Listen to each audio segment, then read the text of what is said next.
The following is a production of DallasCowboys.com and the Dallas Cowboys Football Club. How about them Cowboys? Yeah! Go Cowboys!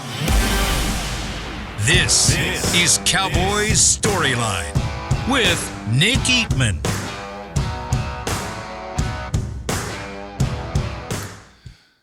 Good morning, everyone. It's Monday, December 18th. It's time for Cowboys Storyline. And where's the storyline after this one? Cowboys lose to the Buffalo Bills 31-10.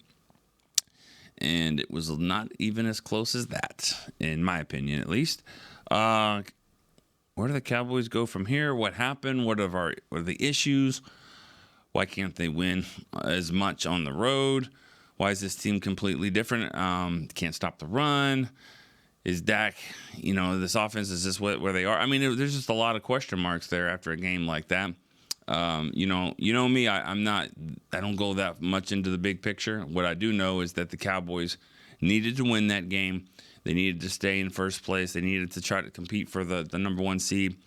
And those things are still somewhat obtainable, but they're running out of time, obviously. And, you play a game like that, it didn't seem like, it's got to be careful when you talk about intensity and effort and all that, but it just didn't seem like they matched they didn't match the intensity of the Bills, who seemed like they wanted it a little bit more, and they got a lot more. They scored 31 points. They won 31-10. Cowboys didn't help themselves by some of the penalties, some of the mistakes that they made, but all in all, it just was not a performance that of a team that has these high expectations like that. All right, give us a call. I want to hear what you guys think. 888-855-2297. You can text at 817-290-3298. Let's not waste any more time. Let's go to the first caller. Gary is in New Mexico. Gary, what's up? Hey, before all the chicken littles start calling in and want to fire the coach and get rid of Dak and all of that stuff, look, I know you're not a big picture guy, but I am, so let's look at the big picture, okay? What were you doing in 1996?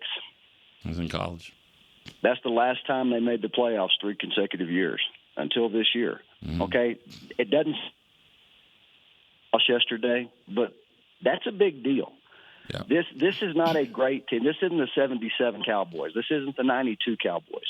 But this is a really, really good football team that lost to a really, really good football team on the road. You had some guys out with injury. You had a bunch of guys apparently that got sick again or that were playing with the flu. That stuff matters. It's not an excuse, but it does play into it. So what you do is you get back up, you go to Miami, you see if you can turn it around. The season is still in front of us.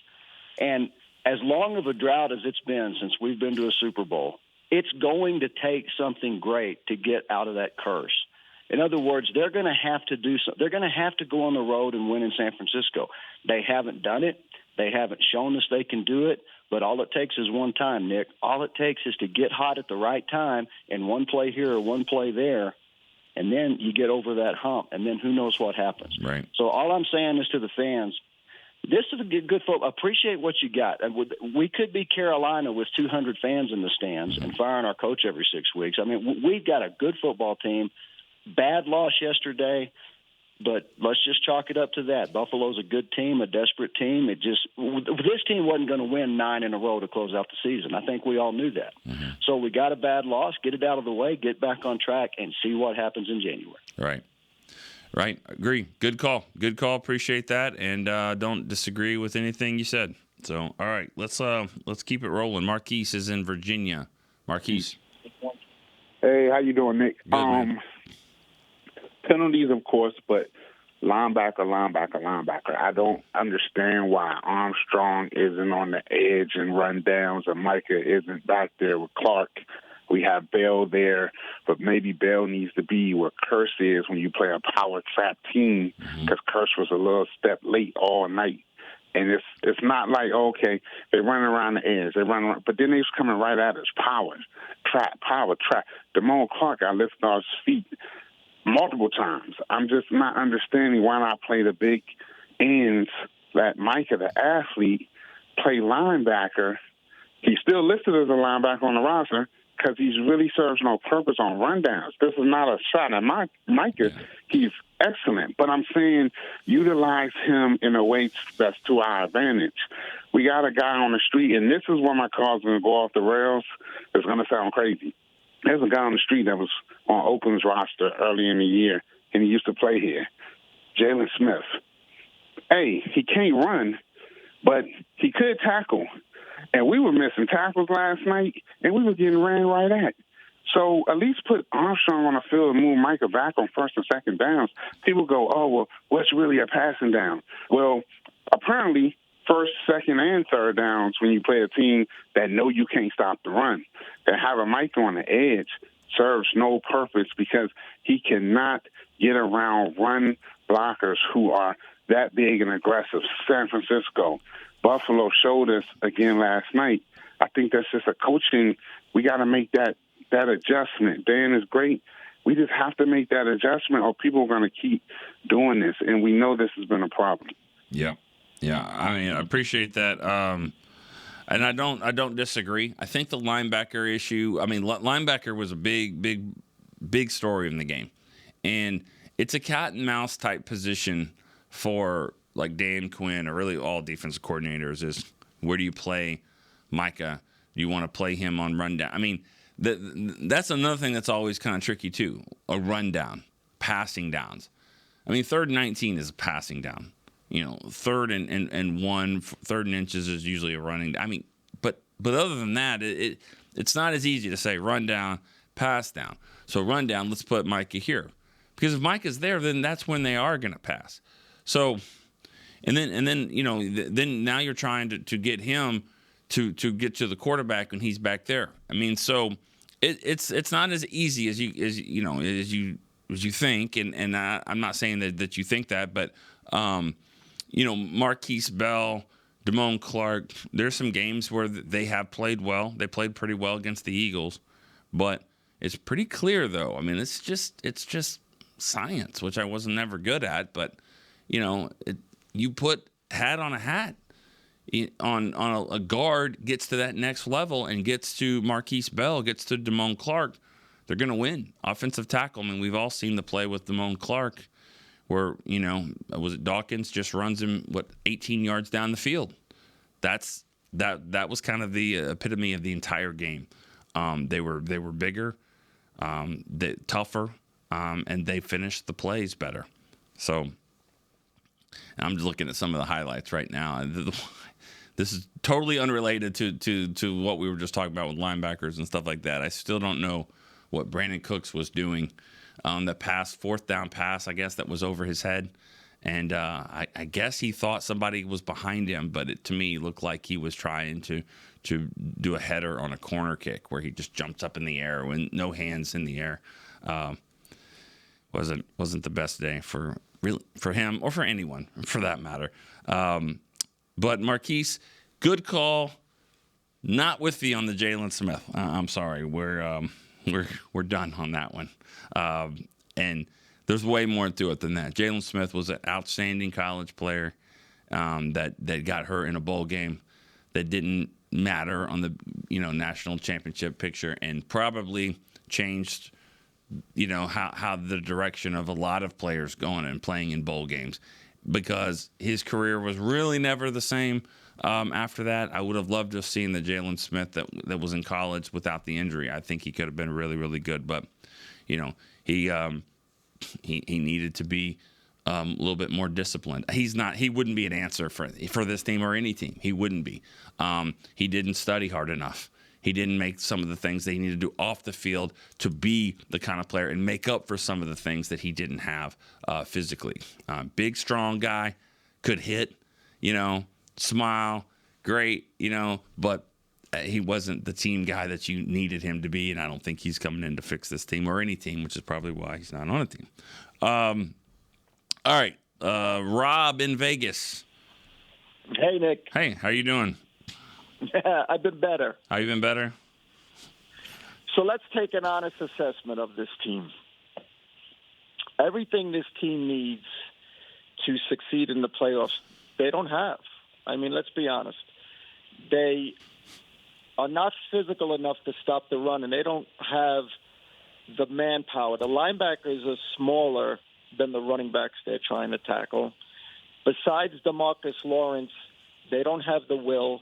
As much as we love Micah Parsons, stopping the run is not his thing. He doesn't enjoy it. He's not into it, and you see it. Penalties. We lead the league in penalties again. We're right up there. And, in the playoffs, games are tight. We saw it yesterday. We saw it against the 49ers a couple of years ago. Penalties kill us. And on the road, we're a bad road team. Not a bad road team. We are. We have a losing record under Mike McCarthy on the road. We're a bad road team. Our offense scores about 17 points less on the road. We're a bad road team. 17 points less than what? Well, than what they do at home? Yes. Come on, Rob. Come on, Rob. Be better than that. This team's scoring 40 points a game at home. So I understand, but we're averaging 24 on the road. You averaging 24 points on the road? Now it's going to be probably less after yesterday. I'll take it. That's not very good. I'll take it. I take that. 24 points on the road. Listen,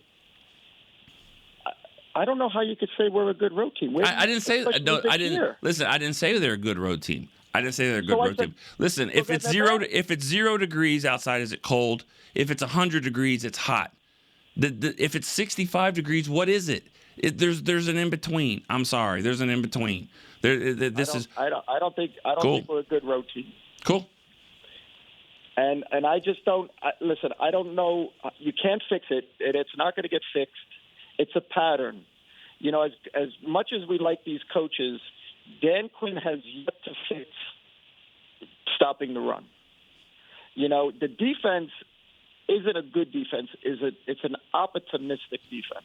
The Ravens, the 49ers, those are good defenses. You don't march up and down the field. Teams move the ball on us, and why teams don't just line up and run against us is amazing, because if you do, you got a great shot of beating us.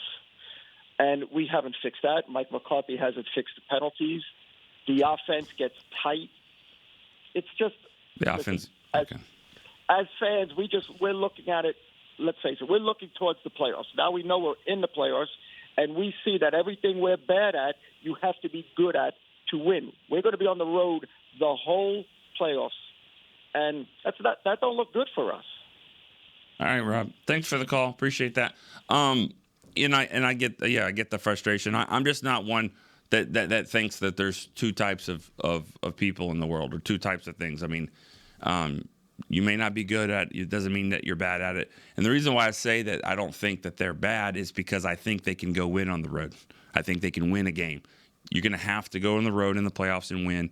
I think they can do that. They didn't beat the 49ers last year on the road. They demolished Tampa Bay on the road.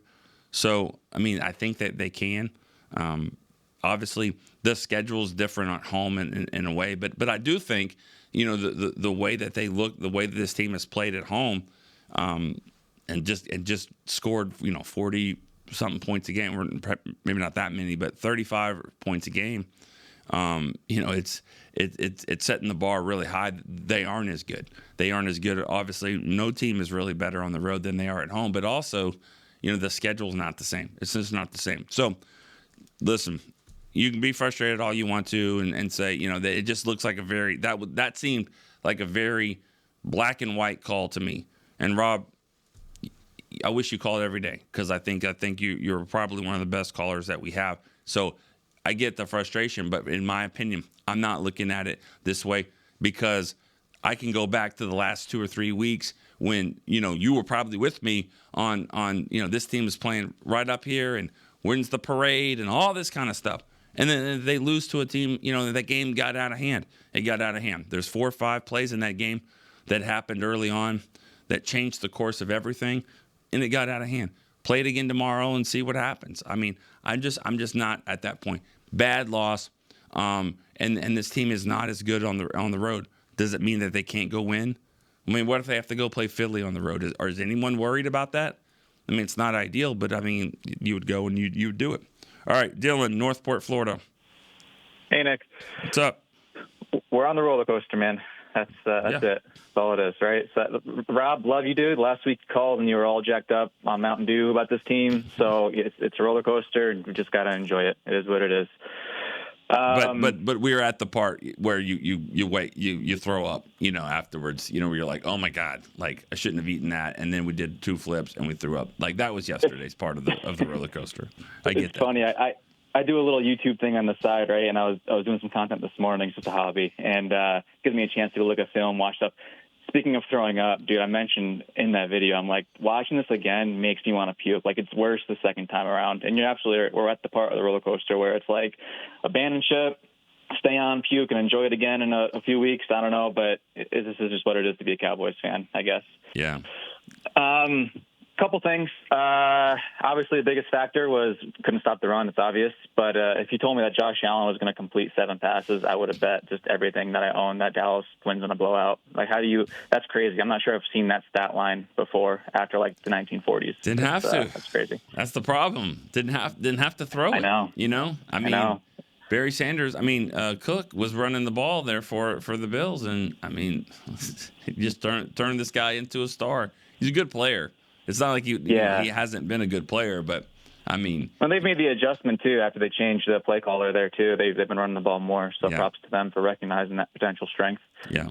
And you mentioned some of the plays that flipped this game on its head early. They all came in the first half. You had the Sam Williams pump block. First off, mad props to him and Bones Fossil for even getting back there. I don't know if you saw it, but the long snapper put his head down, and Sam Williams shifts from the long snapper's left to his right. Long snapper never looks up, so he goes to make the block. He whiffs. He goes left. There's nobody there. He's blocking a ghost. Mm-hmm. But then, obviously, Sam Williams jumps in the air like he's trying to fly, which was just, I don't know. I guess he forgot everything he was ever taught about pump blocking, and, so that happened. And what's crazy, too, is that I think he closed his eyes. I think he closed his eyes. That's what I think.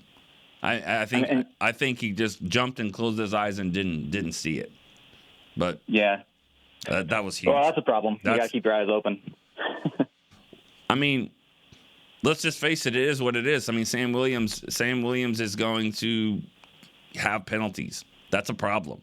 And the Cowboys and the thing is that they have to decide if they want to put up with it, because He made the play before, too, on Josh Allen. He forced that incompletion on 3rd down. And then what sucks is that if he blocks that, the Dallas defense just got back-to-back stops. As bad as they were all day, they just got back-to-back stops. It was going back to Dallas. And if he blocks that, good chance it's a touchdown.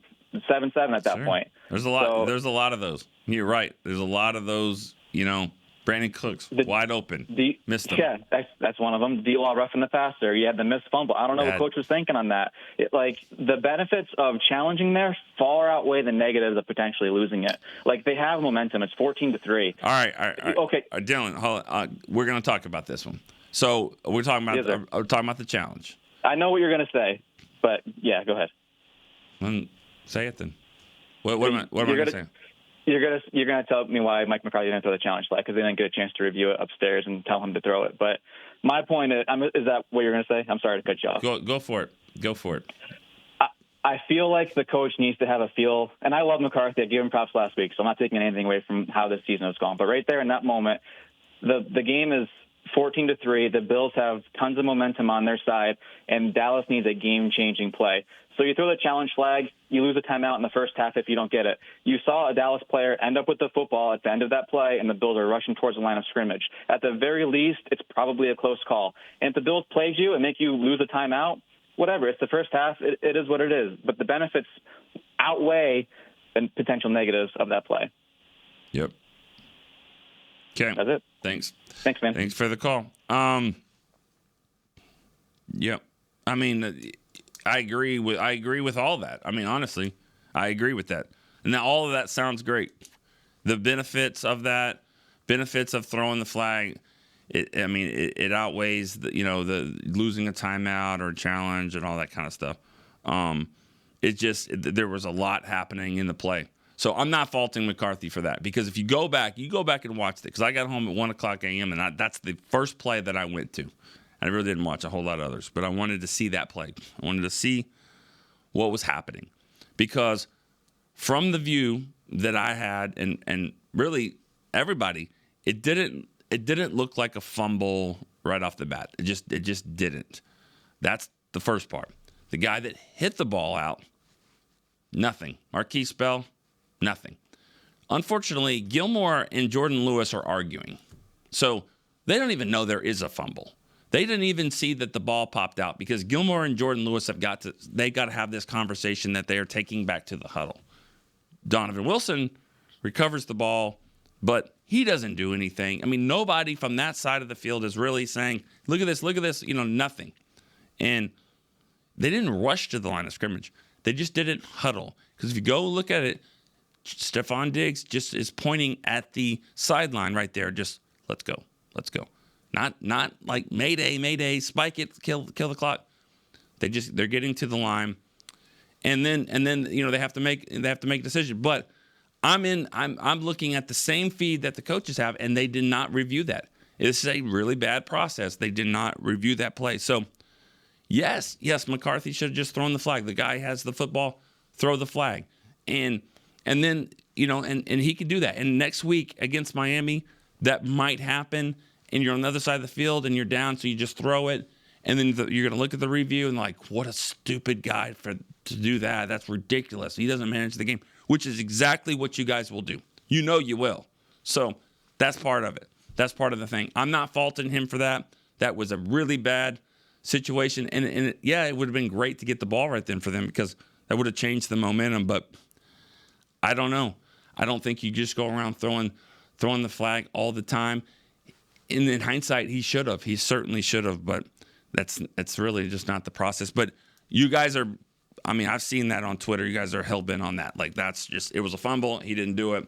Blame the coach. He's the worst coach ever. That's what I'm hearing here. All right, Travis, San Antonio. What's up? Hey, Nick. How you doing? Awesome. Shout out to you for being on, taking calls from us after getting in 1 a.m. Was there no crazy stories getting in this time from Buffalo? No. Okay, that's good. No crazy stories.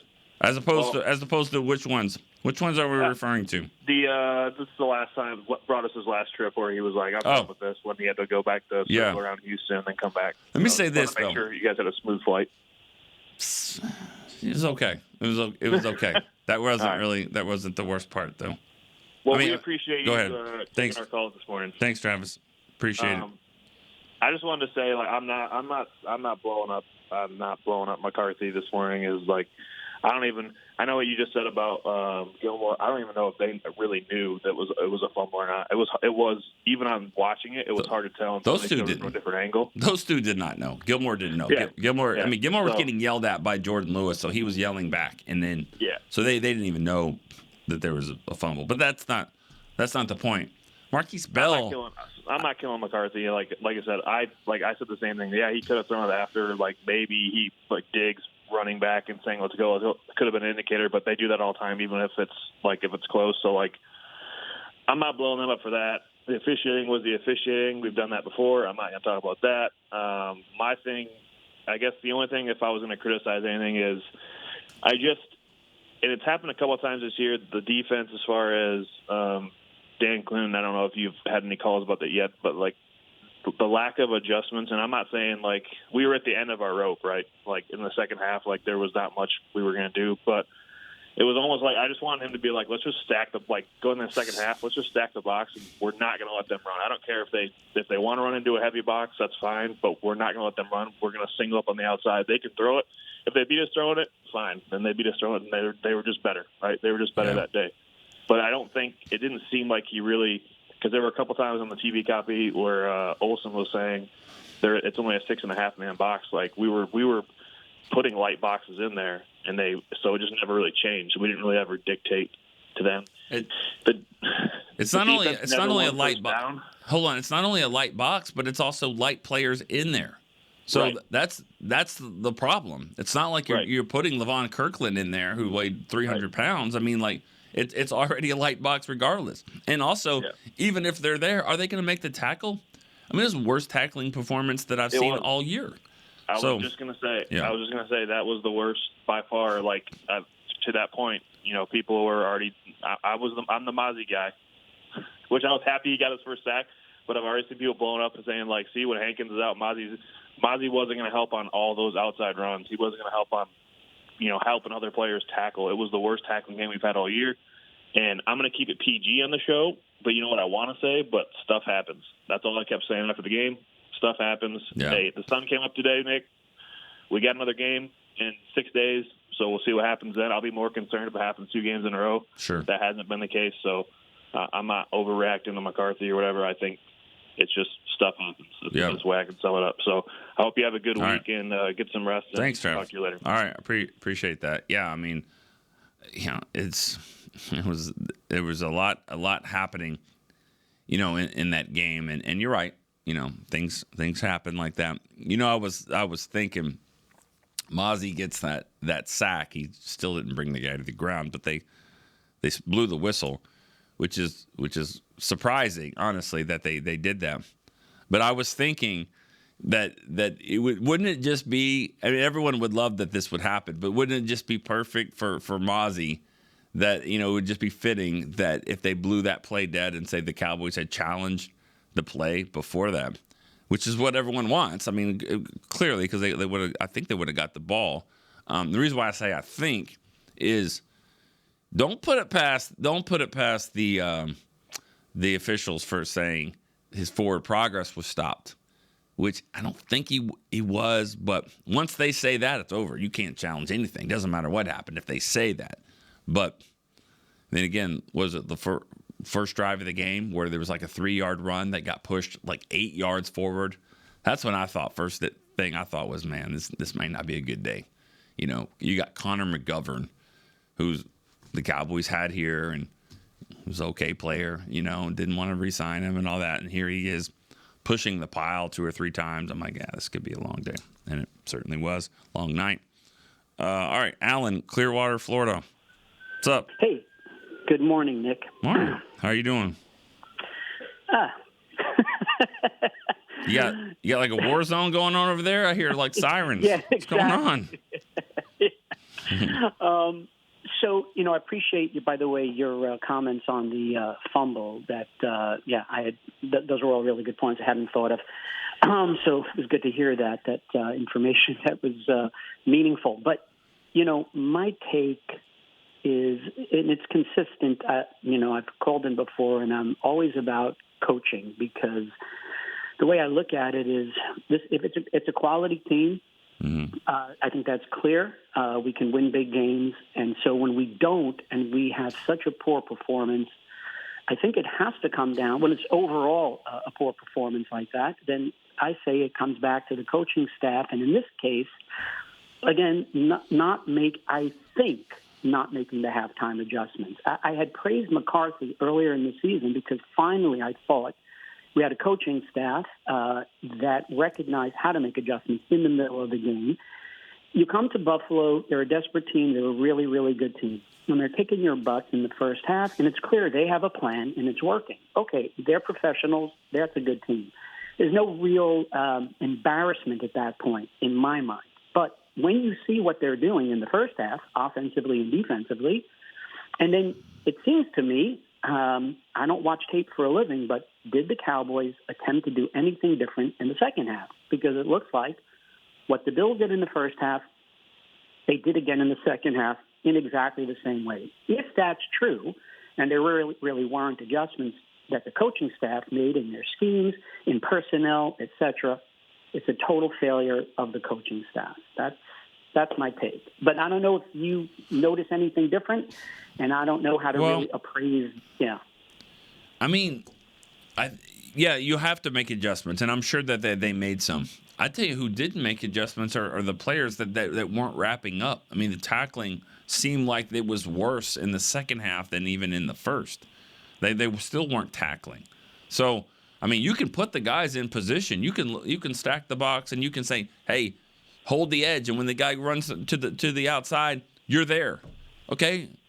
To do what? I mean, like that's the problem. If the guys aren't going to wrap up and make the tackle, then there's really not much you could do. And I'm not saying that don't put blame on the coaches. I'm not saying that. I'm just saying it was a poor effort, because if you're not going to tackle, if you're not going to make the plays and bring the guy down, and it's not just not tackling, but it's like, how many times yesterday did you see a 1 or 2 yard run, and okay, they're met in the hole or on the outside, and there's contact, and then you look up and it's 2nd and 4 or 2nd and 3. You're like, he got 6 yards, he got 7 yards because they kept dry, and he missed the first one, and next guy had to come in. I mean, there was too many yards after contact. It was a really, really bad performance from tackling. And I guess it is that. I hear your point, and I concede your point, and I would say 2 things. Like what would a guy like Jimmy Johnson do, or a Bill Belichick? What would a great coach in those situations do? Would you take out some of the personnel that's not tackling? I mean, is that an option? Okay, so they're not wrapping up. I think you were 100% right. They're out of position. What do you do? What do you do? And on the offensive side, did you see any adjustments that we made offensively when they had such a terrible first half? Yeah, we really didn't. You didn't see that as much. Anyways, thanks for the call. We got other callers to do. Good stuff, Alan. Appreciate the call. Thank you. Not trying to cut you off. We're just trying to make sure and get as many callers in as we can. For the life of me, though, I don't understand why Turpin isn't used a little bit more in the offense. The touchdown to CD, the touchdown run, which, that type of play I think needs to be used a lot more. And not just giving him the ball, but faking it to him. And same with Turpin. They need to use these guys a little bit more in the run game. And I don't think especially in a game like that where clearly you're not just going to throw the ball up and down the field, but you've got playmakers, you've got some speed. Cooks can run. Obviously, Turpin can run. CD, Gallup, these guys can run. Do something with them that can put them on the move. And when you start going lateral like that, it should open up a little bit more running. They didn't do that at all. I thought this was one where it seemed too vanilla the entire game, and they should have mixed it up a lot more. I mean, call me crazy, but on the second play of the game, if I've got Brandon Cooks deep and he's past his guy and Dak missed him, Dak threw it straight. He kind of could have angled it a little bit more, put it out in front of him. He's got Cooks. If that happened on the second play of the game, and the only reason they didn't connect is because the quarterback overthrew a little bit, call me crazy. I'm doing that again. I'm going to try it again. I'm going to try another deep ball. I want to see them, because you didn't cover it the first time. I want to see him cover it in a game like this where you need big plays. And I get that the safeties they played back at times, but not all the time, because there's plays off of that. Do that same play again and then let Cook stop after 20 yards. He should let the guy go right by. He should be wide open. There's things you can do. I just didn't think they were as creative as it could have been. All right, let's go to Benny in South Carolina. Benny. Yes, this is Benny Flores. I was my first time caller. All right. There we go. Thanks, Benny. Thanks for the pause. Yes, but I was watching a game yesterday, and all year they've been doing CeeDee Lamb motion. Yesterday, I didn't see it that much. I think maybe one, maybe twice. I don't understand. That's the best way to read the defense. Yeah. That's my point. We didn't see that a lot. Now I can't say that I noticed that part a lot about the motion. But if that is the case, yeah, I mean it just all the way around. It just wasn't kind of what we've seen. They were definitely out of sync, and I can't tell you why. I mean, it was bad. I mean, it was bad, and I'm not gonna sit here and say that I didn't expect it. I mean, I don't like picking against the Cowboys on the road. On the road, it's not fun. On our gut feeling article, picking against them, it's not fun to be on the same plane, same buses with the team, and you're like, I don't think you're gonna win. But I didn't feel that way. I did not feel like they were gonna win. I just felt like it's hard to sustain this kind of success. So I picked a loss. Not like that. Not 21 points, but I did not think they were going to win that game. And maybe they didn't either. I don't know. I really don't know. Yeah, they didn't come out like they wanted to win, so. Right. So, well, Okay. all right, man. All right. Thanks for taking my call. We're just speechless here. We're all. I'll say this about Buffalo, about the trip. So I've been to Buffalo now 3 times. 3 games in Buffalo. I'm sure 3 different stadium names. From Highmark Stadium. I don't even know what it's been. Used to be Rich Stadium, but anyways, 180 minutes of football that I've watched the Cowboys play in Buffalo. 180 minutes. And I've seen the Cowboys get their ass kicked for about 178 of those minutes. Seriously. I mean, that 07 game, they were getting whipped up and down the field by a bad team. And Romo, after playing terrible, pulled the rabbit out of the hat. 2 minutes, they will go win the game. Cool. And then 8 years later, 2015, just like this game, rained the whole time. Kellen Moore started 2 field goals, got beat 16-6 to a bad Buffalo team, and the Cowboys were bad as well. And then this game, they just got whipped up and down the field as well. So, yes, put them in the Super Bowl together. Yeah. We know what happens. But play the game in Buffalo, not good. Not good. And if it's 8 years before we go back, that would be too soon for me. All right. Adam is it Ulan, Texas? That's right, sir. How you doing? Good. How are you doing? I'm doing great. I'm a first-time caller, long-time listener. There you are. What's up, man? How you doing? Not a whole lot. I'm doing all right. I'm just calling in, kind of flip the script a little bit. I know everybody's feeling down. I'm feeling down as well. It was a bad loss. But, the show's called The Storyline, and, we know there was a couple storylines that would have been coming out of this game either way. Like now it's going to be Cowboys can't win on the road. They're a bad road team. If they would have won, the national storylines would have been like, well, can they do it in the playoffs? Because that's the way that the haters talk. So, honestly, at the end of the day, it was a bad loss, but you got to get over it. You got to put it behind you, look at the film, learn what you can, and move on, right? Because you got Miami next Sunday. So at this point, the storyline is going to be, can they win on the road? At the end of the day, to me, it's like, can they do something different in the playoffs? Because that's been the storyline every season. Right. So, I think ultimately at the end of the day, we got to learn what we can from this one, but we can't dwell on it. We got to move on. So maybe I'm just drinking too much copium, but the Cowboys are in the playoffs, so I'm happy with that. Let's get into the playoffs. Let's try to stay healthy, and let's try to get a little hot as we get in there. Yeah. And put together some wins. That's all I can say. That's right. We can't get too down on this one. So. I agree. Good call. Thanks for calling, Adam. Need a little bit of that on this day. The Cowboys just 2 games have to go their way at this point. They really need Seattle to win tonight against the Eagles, which they certainly can. That's going to be a big game for Philly, man. They've lost 2 in a row. Darius Slay, their cornerback, I believe, is out. I don't know how they're going to cover Seattle's receivers because they have a hard time covering receivers anyways. And then their best cover guy, I think, is out.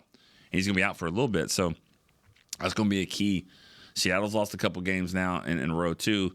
So that's a big-time matchup.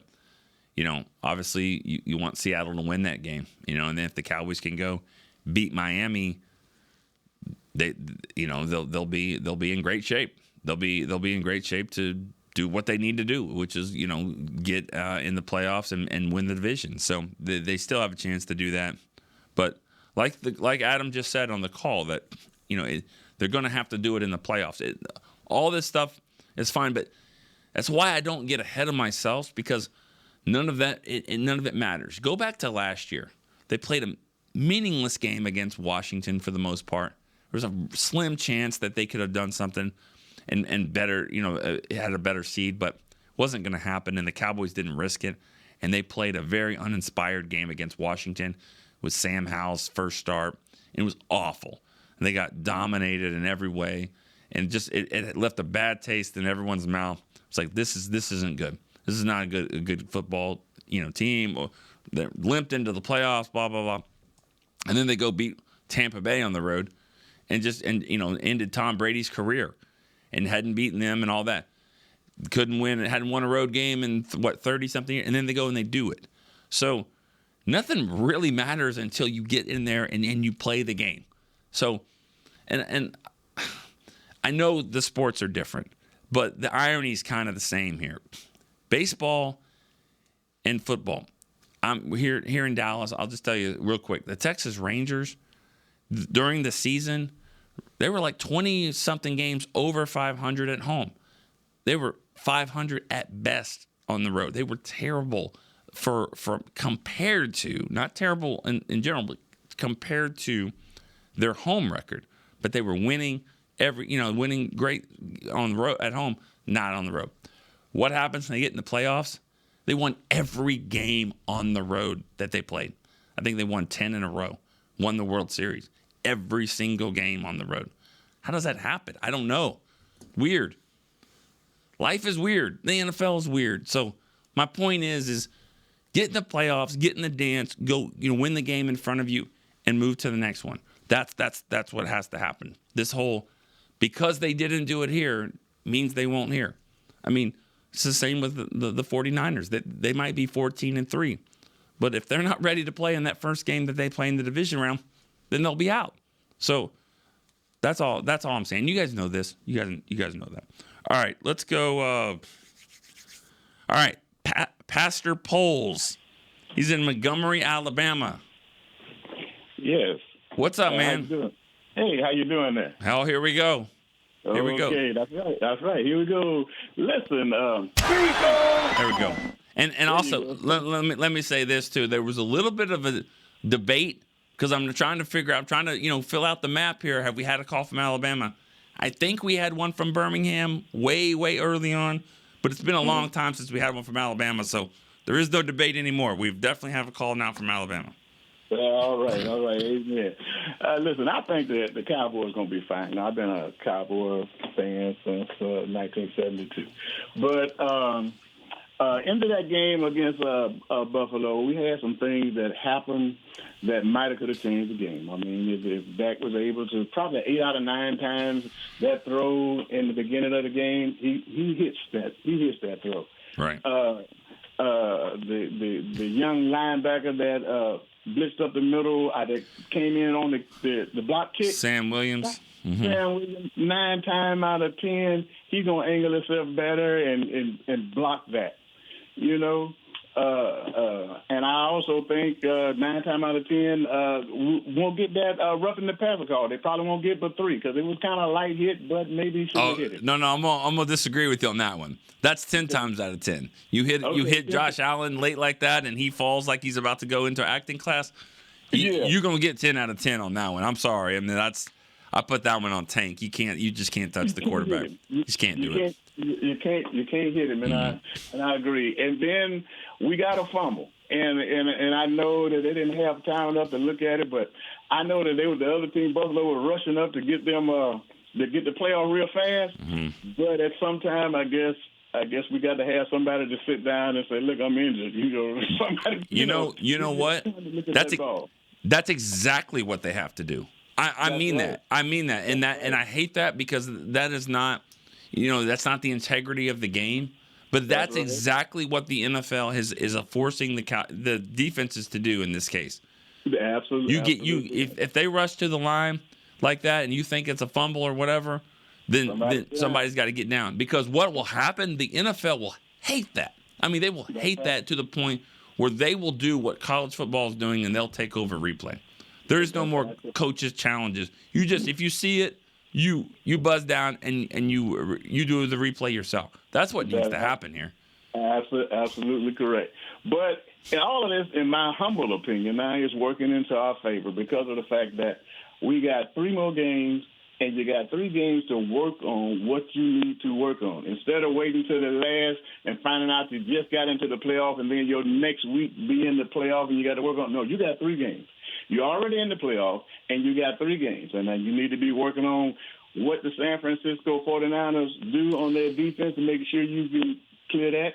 We got the Eagles' defense. We can score on that. We know that. But the 49ers and this defense that we just came across, we need to work on that to make sure that those 2 defenses, that we can conquer those. And if we can conquer those 2 defenses, I think we're going to be okay. And all right. We can be all right. We're All going right. to be okay.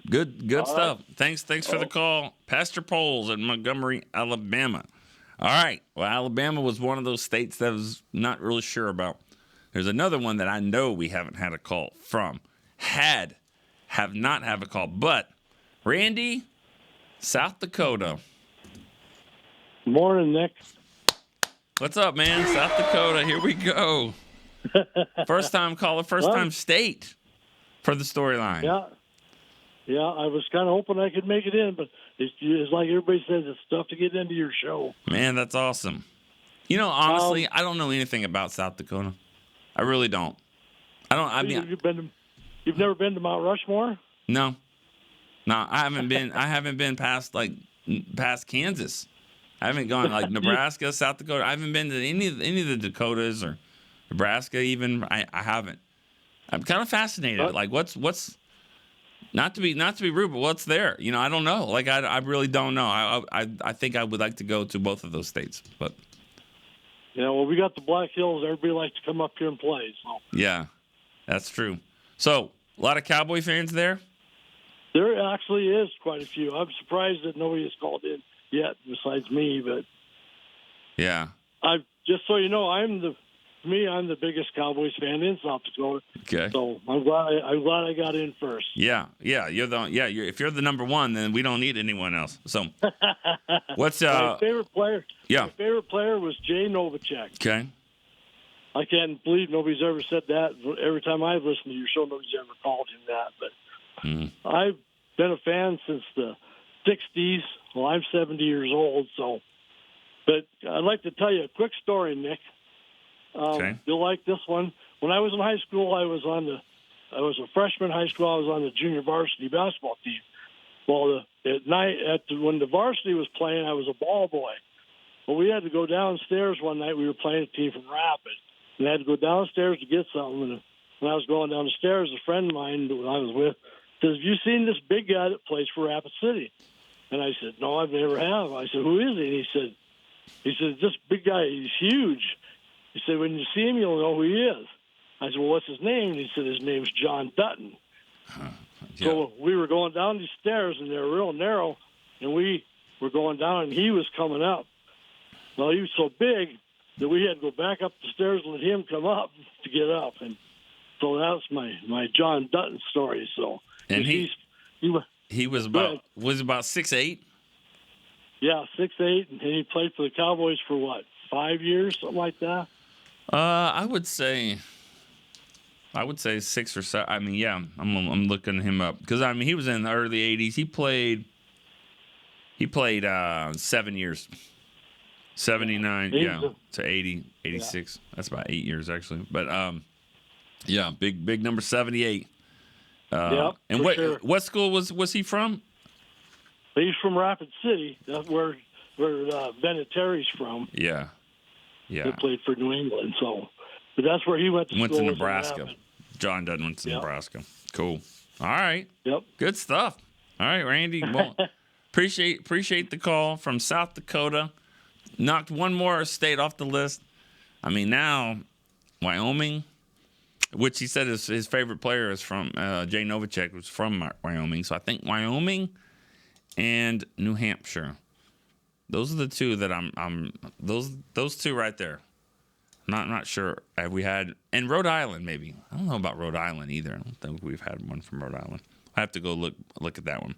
What about Canada? Martin in Canada would be our last caller. Martin. Yes. I'm here. What's up? Yeah, I mean, listen. Again, with whom I'm talking? Sorry. You're good. Okay. I was yesterday on the game. I live close to Buffalo, okay, and on the border, you know. Mm-hmm. And my God, it was, bad. Buffalo fans, they were laughing on me yesterday. My son and I, we are going to the games to Arlington as well, every year one game. And yesterday I was at the game and I felt horrible, and I'm just afraid that it's going to happen again, what happened every year, that we are going to, now. What's up? Yeah. You all right, Martin? Crazy. Yeah, I'm okay. I mean, I hopefully they're not going to do the same as every year that we are going to play against San Francisco and season is over. Yeah. Well, it could be. If they play like that, it will be. I mean, if they play like that against a good team, the season will be over. Yeah. So, yeah. I still believe, again, I was yesterday on the rainy day traveling to Buffalo. And you know what? It's not bad to lose the game, but the way how we lost the game was horrible. Yeah, it was demoralizing. They got pushed around. 100%. I see that. I mean, it was not a fun game, and there was really nothing to take home from that. Like, oh, well, at least this guy played well. Nothing. I cannot understand how we allow the defense to this running for over 200 yards. And we couldn't stop him at all. This is again very tough game to watch for everybody. Especially for us Cowboy fans being on the stadium. Right. Well, but we'll see. Hopefully, it's going to get better, but. I don't know what to say now about before Miami game. It's going to be a tough game again, but we have to. The McCarthy was right when he said in the morning after the game that it's a big gap between playing in Arlington and playing outside of the AT&T Stadium. Okay. Yep. Well, it's too big, and they've got to fix it because it's probably. I mean. To go where you want to go, you're gonna have to win on the road in the playoffs. Maybe 3 times, maybe 2. So. Yeah. All right. Well, it's going to be a big challenge. Anyway, thanks. I appreciate it very much, and all the best to our Cowboy teams. Okay. Right. Thank you for the call, Martin in Canada. I don't know. Did we give him his first time caller? I think we did, but there we go. Appreciate that. A lot of first time callers to end the show. Some first time states as well. You're right. Going to Miami, this game, it's I don't know what must win or any of that stuff. It's important. They got to win. But I'll say this: if you think Buffalo's got some speed on the edge, let's just see what happens with Miami. Because I mean, they could have a relay team with the guys that they've got with Mostert and A-Chain and Waddle and of course Tyreek Hill. So they've got some speed. And then Tyreek Hill did not play against the Jets last week, resting that ankle. He's definitely going to play in this game coming up. So to get whatever issues the Cowboys had, and there were plenty of them, they got to get it fixed because Miami doesn't care, and Miami's ready for that, and it'll be a good one, I think, on Christmas Eve. All right. Appreciate the guys on the call, as always. I understand the passion, the frustration comes with the territory. Call back tomorrow. Let's get talking about it tomorrow on Cowboys Storyline. So for Chris Beam, I'm Nick Eatman. We'll see you tomorrow on Storyline. See you. This has been a production of DallasCowboys.com and the Dallas Cowboys Football Club. How about this?